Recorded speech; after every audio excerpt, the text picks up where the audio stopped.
you've almost laid it out in like an order. So it's almost like being comfortable with failure is a first starting place. Is that fair? That is so fair. And that's a perfect way to put it.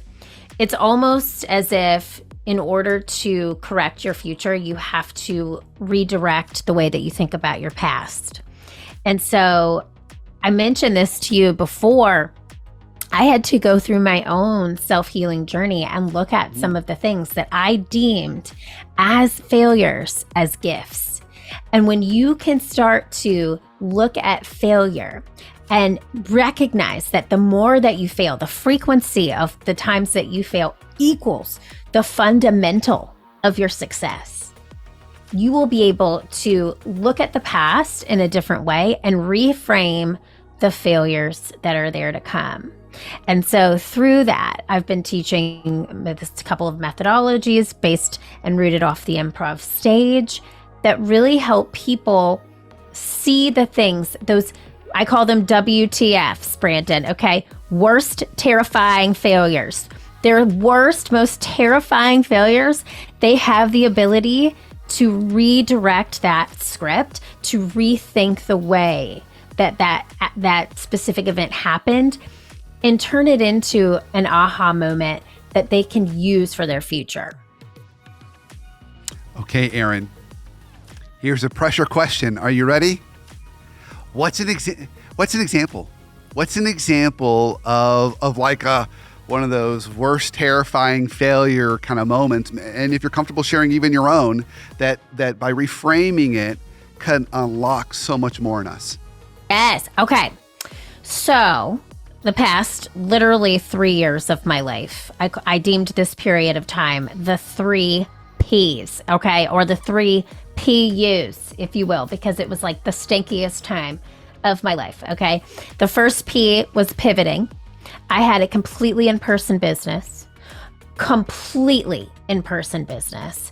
Nothing was online, and it was thriving. We had just finished an 85-page growth plan from the Goldman Sachs 10,000 small business school. We were executing against it. It was all about creating opportunities for our business to scale in person in different markets. All of that had to go out of the window. At the same time, the number 2 P was people pleasing. Okay. I was a new mom. I was postpartum.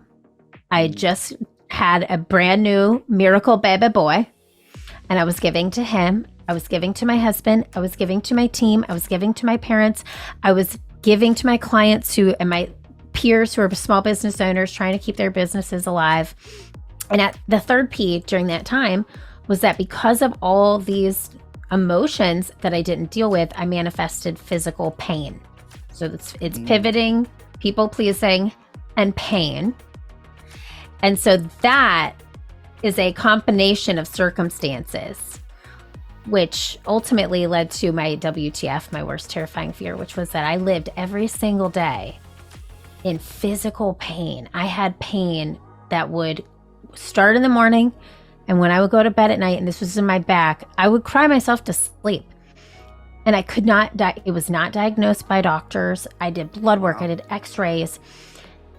So I started to really unpack what it was that was causing this pain.